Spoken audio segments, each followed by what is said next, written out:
आज फिर से हम लेके आए हैं आपके लिए एक और इंटरेस्टिंग टॉपिक जिसका नाम है ग्रीन हाउस इफेक्ट। इसके बारे में आपने काफ़ी छोटी क्लास में भी इसका नाम हम सुन लेते हैं ग्रीन हाउस इफेक्ट का। तो बेसिकली आज के वीडियो में हम क्या कवर करने वाले हैं, सबसे पहले ये देख लेते हैं। प्लैंक्स इक्वेशन एक देखेंगे हम, जिसका एक थोड़ा सा इंपॉर्टेंस है इस कंसेप्ट को समझने में। देन हम बात करेंगे कि ग्रीन हाउस इफेक्ट क्या होता है। देन हम देखेंगे इसकी इंपॉर्टेंस क्या है हमारे लिए या अदर लिविंग बींग्स के लिए। फिर हम देखेंगे इसकी एप्लीकेशन, किस तरीके से इस कंसेप्ट को यूज करके कुछ यूजफुल चीजें बनाई गई हैं, उसके बारे में बात करेंगे। देन हम बात करेंगे हल्का सा, हम ग्लोबल वार्मिंग को भी इस वीडियो में टच करेंगे। चलिए जी, इसको समझने से पहले हम कुछ जनरल बातें कर लेते हैं। डायग्राम को समझते हैं सबसे पहले। देखिए, ये है हमारा सन, ये है हमारा एटमॉस्फेयर, एटमॉस्फेयर की लेयर हमने यहाँ पे बनाई है, और ये है हमारी अर्थ। एटमॉस्फेयर में क्या है, गैसेज होती हैं, अभी हमारा काम केवल ग्रीन हाउस गैसेस से पढ़ने वाला है। दैट्स वाई हमने यहाँ पर ग्रीन हाउस गैसेस को ही मेंशन किया है। तो इसलिए हम इसे ये भी कह रहे हैं कि blanket of green house gases है, ये है एटमॉस्फेयर ही। ठीक है, अब इस इफेक्ट को समझने से पहले दो तीन चीजें हम जान लेते हैं कुछ हमारे सन के बारे में। देखिए, सन एक एनर्जी का सोर्स है हमारी अर्थ के लिए। कहते हैं कि 99% एनर्जी जो हमारी अर्थ पर हमें मिलती है इन एनी फॉर्म, वो सन की वजह से ही होती है। ठीक है, सन में एनर्जी कहाँ से आती है, ये एक इंपॉर्टेंट बात। सन में लगातार हाइड्रोजन की फ्यूजन रिएक्शंस चलती रहती हैं, जिसकी वजह से वहां पर एनर्जी जनरेट होती रहती है। ठीक है, अब किस लेवल की एनर्जी जनरेट होती है, जरा सा वो भी हम देख लें एक बार। तो जो सन का सरफेस का टेम्परेचर है, एट सरफेस जो सन पे टेम्परेचर है, वो भी लगभग 5600 डिग्री सेंटीग्रेड के आसपास है। और अगर हम इसके कोर की बात करें, सन के कोर की बात करें, तो काफी काफी काफी ज्यादा गर्म है, जिसका temperature around 1.5 crore degree centigrade से। ठीक है, तो आप देख सकते हैं कितना हाईली एनर्जी का सोर्स सन है। अब क्या है, ये जो एनर्जी होती है, ये रेडिएशंस यहां से रिलीज होती है। ठीक है, क्योंकि ये बड़ा हाई एनर्जी का सोर्स है, तो यहां से जो रेडिएशंस निकलती हैं वो भी हाई एनर्जी की होती है। और जो एनर्जी अगर रेडिएशन की हाई है, तो उसकी वेवलेंथ जो होगी वो शॉर्ट होगी। इसी चीज को समझने के लिए हमने ये इक्वेशन यहाँ पर यूज की है। प्लैंक्स इक्वेशन क्या कहती है कि किसी भी रेडिएशन की एनर्जी की अगर हम बात या वेव की एनर्जी की हम बात करें, तो वो उसका रिलेशन क्या होता है, एच सी अपॉन लैम्डा।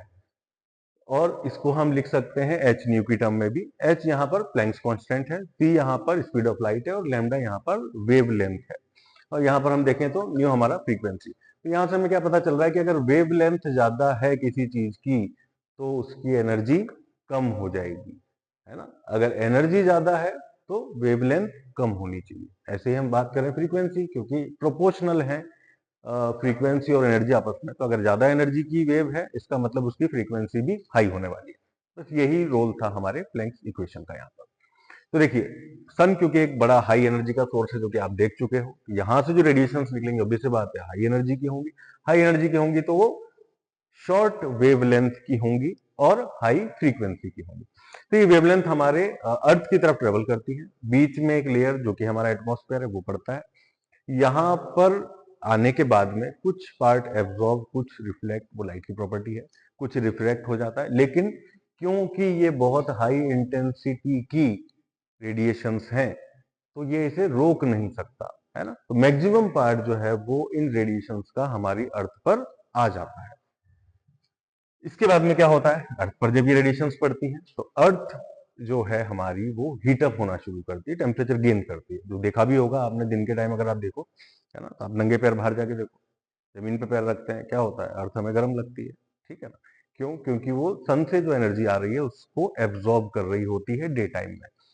अब जब इस एरिया पर रात हो गई, रात हो गई का मतलब यहाँ पर अब सन की रेडिएशन नहीं पड़ रही है, वो अर्थ की किसी और पोर्शन पर पड़ रही है, यहाँ नहीं पड़ रही। तो जब ऐसा होगा तो क्या होगा, सन ने जो डे टाइम में अपनी एनर्जी एब्जॉर्ब की है, अब वो रिलीज करेगा। ठीक है जी, अब जैसे अर्थ उतना गर्म नहीं हुआ है जितना कि सन था, तो यहां से जो रेडिएशंस निकलेंगी वो भी उतनी हाई एनर्जी की नहीं निकलने वाली है। यहां से जो निकलेंगी वो लो फ्रीक्वेंसी की रेडिएशंस निकलती हैं, या हम उनको कह सकते हैं लॉन्ग वेवलेंथ की रेडिएशंस निकलती है। ये हमें रिलेशन समझ में आया कि एनर्जी कम होगी, इसका मतलब जो आपकी वेवलेंथ है वो ज्यादा हो जाएगी, है ना। तो लार्ज या लॉन्ग वेवलेंथ की रेडिएशंस निकलती हैं। उन रेडिएशंस को जनरली हम क्या बोलते हैं, किस रेंज की रेडिएशंस है ये, इंफ्रारेड रेडिएशंस कहलाती है। क्योंकि इंफ्रारेड रेडिएशंस इतनी ज्यादा स्ट्रॉन्ग नहीं है तो वो जाने की कोशिश करती हैं, लेकिन अब एटमॉस्फेयर जो होता है वो उसे ऑब्स्ट्रक्ट कर लेता है। एटमॉस्फेयर में जो कुछ सर्टेन गैसेज होती हैं, जैसे कार्बन डाइऑक्साइड हो गया, मीथेन हो गया, क्लोरोफ्लोरोकार्बन्स हो गया, नाइट्रोजन के ऑक्साइड्स भी हो सकते हैं, कुछ और गैसेज भी हैं। तो ये क्या करती हैं, इन इंफ्रारेड रेडिएशंस को, जिनकी एनर्जी बहुत ज्यादा नहीं है, वो इन्हें बाहर नहीं निकलने देती, और उस इंफ्रारेड रेडिएशन की जो एनर्जी है वो एब्जॉर्ब हो जाती है एटमॉस्फेयर के अंदर ही। ठीक है, तो आपने क्या देखा कि ये जो कुछ गैसेज हैं ये इस रेंज की रेडिएशन यानी इंफ्रारेड रेडिएशंस की एनर्जी को अपने में एब्जॉर्ब कर लेती है, उसे पूरी तरीके से बाहर नहीं निकलने देती है। ठीक है, इस वजह से हमारे यहाँ पर कुछ टेम्परेचर सन के जाने के बाद भी बना रहता है। एकदम से अर्थ पूरी तरीके से कूल डाउन नहीं होती, इसके एटमॉस्फेयर में कुछ एनर्जी प्रेजेंट रहती है, रेसिडुअल एनर्जी, जो कहां पर है, एब्जॉर्ब कर ली गई है। किसने, ग्रीन हाउस गैसेज ने। ठीक है, कौन कौन सी है, मेजर, सबसे मेजर CO2 है, देन मीथेन भी है, CFCs भी है, नाइट्रोजन के ऑक्साइड्स भी हो सकते हैं। चलिए जी, तो ये आपने देखा।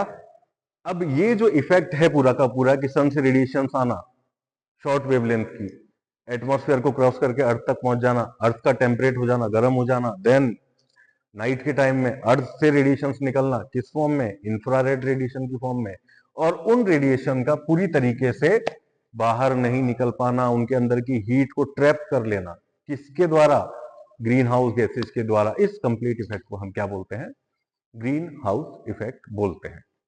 ठीक है, आई होप ये समझ में आ गया होगा। Is it clear? ठीक, अच्छा अच्छा, तो ये था हमारा ग्रीन हाउस इफेक्ट। अब मैं आपसे पूछना चाहता हूं कि ये इफेक्ट आपको कैसा लग रहा है, ये बेनिफिशियल है हमारे लिए, ये टेम्परेचर बढ़ जा रहा है इसकी वजह से, या नुकसानदायक है, यूजफुल नहीं है, क्या लगता है आप लोगों को? दोनों चीजें बेनिफिशियल भी है, नुकसानदायक है। ओके, अच्छा ठीक है, बिल्कुल सही जवाब है आपका। तो बेनिफिशियल क्या है ये, अगर देखिए, अगर ये सारी की सारी एनर्जी यहाँ से डिसिपेट हो जाए, है ना, अर्थ से सारी की सारी एनर्जी चली जाए, तो क्या होगा, रात के टाइम में हमारी जो अर्थ है वो बहुत ज्यादा कूल डाउन हो जाएगी। अब जब ये बहुत ज्यादा कूल डाउन हो जाएगी तो ये हैबिटेबल टेम्परेचर की रेंज में नहीं रहने वाली है। और एक मतलब हम देखेंगे कितना टेम्परेचर हो जाएगा अगर ये ग्रीन हाउस इफेक्ट ना काम करे, तो अर्थ का जो एवरेज टेम्परेचर है वो -20 डिग्री सेंटीग्रेड चला जाएगा, और इतने कोल्ड एनवायरनमेंट में सरवाइव कर पाना मुश्किल हो जाएगा। जैसे कि और हमारे अदर प्लैनेट्स हैं, है ना, उनके पास एटमॉस्फेयर नहीं है, ग्रीन हाउस इफेक्ट नहीं क्रिएट होता, तो वो बहुत ठंडे भी हैं, इसलिए वहां पर लाइफ पॉसिबल नहीं है। इस ग्रीन हाउस इफेक्ट का फायदा ये है कि इसकी वजह से अर्थ का जो एवरेज टेम्परेचर है वो लगभग 15 डिग्री सेंटीग्रेड मेंटेन रहता है। इसे हम हैबिटेबल टेम्परेचर बोलते हैं, और ये एक बड़ा रीजन है कि इसी की वजह से अर्थ पर लाइफ भी पॉसिबल है। अगर सुटेबल टेम्परेचर नहीं होता, बहुत ज्यादा हाई होता या बहुत लो होता, तो अर्थ पर लाइफ पॉसिबल नहीं हो पाती। ठीक है, तो ये सर्वाइवल के लिए बड़ा इंपॉर्टेंट इफेक्ट था ग्रीन हाउस इफेक्ट, जिसकी वजह से हमें क्या मिल रहा है, हैबिटेबल टेम्परेचर रेंज मिल रही है। ठीक है, ये इसका इंपॉर्टेंस है। अब हम बात करते हैं इसकी एप्लीकेशन की। जो हमने देखा कि इस तरीके से अगर कुछ ऑब्स्ट्रक्शन लगा दिया जाए जिसके थ्रू लॉन्ग वेव की रेडिएशन पास ना कर सके, तो क्या होता है, वो टेम्परेचर को इंक्रीज कर देती है। तो हमने क्या किया, जो हमारे बहुत कोल्ड इलाके हैं, है ना, जहां पर बहुत ज्यादा ठंड पड़ती है, फॉर एग्जाम्पल खेती करने के लिए हमें ठीक ठाक सा टेम्परेचर की जरूरत होती है, या पर्टिकुलर कुछ फसल उगाने के लिए हमें ठीक ठाक सा टेम्परेचर की जरूरत होती है, लेकिन कोल्ड इलाकों में यानी कोल्ड रीजन्स में वो टेम्परेचर हमें नहीं मिलता। तो क्या किया गया इसके लिए, ग्रीन हाउस फार्मिंग की टेक्निक अपनाई। उसमें हमने क्या किया, ग्रीन हाउसेज बनाए गए। कैसे बनाए, ग्लास के कुछ हाउस बनाए जाते हैं, और ग्लास में भी यही प्रॉपर्टी, यही काम करता है जो हमारा एटमॉस्फेयर करता है। तो जैसे कि यहाँ पर सन की रेडिएशन आई, ग्लास से पास हो जाएगी, क्योंकि वहां से जो आ रही है वो शॉर्ट वेवलेंथ की है ना, हाई एनर्जी की है, तो ग्लास से इजीली वो पास हो जाती है। यहाँ पर हम फार्मिंग जो भी हमारी क्रॉप्स है उसे लगाते हैं। क्या होता है, जब ये एब्जॉर्ब होने के बाद नाइट टाइम में जब ये बाहर निकलने की कोशिश करती है, तो क्योंकि ये इंफ्रारेड रेडिएशन में कन्वर्ट हो जाती है, अब ये ग्लास जो है वो उसे बाहर नहीं जाने देता है, उस हीट को ट्रैप कर लेता है, जिसकी वजह से इस ग्रीन हाउस के अंदर एक suitable temperature for farming maintain हो पाता है, जिस वजह से हम बहुत ज्यादा कोल्ड जो इलाके हैं वहां पर भी फार्मिंग कर सकते हैं, या ऐसी फसलों को भी उगा सकते हैं जिनको हाई टेम्परेचर की जरूरत है। तो ये इसकी एप्लीकेशन है, और इस ग्रीन हाउस के नाम पर ही ये जो फार्मिंग की टेक्निक हमने अपनाया, इसका नाम ग्रीन हाउस इफेक्ट हम जनरली जानते हैं। ठीक है जी, अभी ये टर्म लिखी हमने, ये क्या चीज है और आज क्यों जरूरी है, तो इसकी हिंट हमें जानना जरूरी है। ग्लोबल वार्मिंग का मतलब क्या है वो आपको इस कंसेप्ट से फिर समझ में आएगा। तो देखिए, नेचुरली जो इन गैसेस की क्वांटिटी मेंटेन है एटमॉस्फेयर में वो ठीक है, उसके हिसाब से टेम्परेचर जो है ये मेंटेन रह लेता है। अब आप इमेजिन करो कि कार्बन डाइऑक्साइड की क्वांटिटी अगर एटमॉस्फेयर में बढ़ती जाए तो क्या होगा। तो ये जो हीट ये ट्रैप कर रही है, इसकी क्वांटिटी भी बढ़ जाएगी। अभी जो सर्टेनली अगर मैं आज की बात करूं तो जो भी आज हीट हम ये कार्बन डाइऑक्साइड एब्जॉर्ब कर पा रही है, और आज से अगर 10 साल बाद की बात करूं, 10 साल में हमने कार्बन डाइऑक्साइड की क्वांटिटी एटमॉस्फेयर में बढ़ा दी, तो बढ़ने के बाद क्या होगा, जो आज की डेट में जितनी हीट ट्रैप कर रही है उससे ज्यादा हीट ट्रैप करने लगेगी। तो 10 साल बाद आपका जो एवरेज टेम्परेचर है अर्थ का, ये राइज हो जाएगा।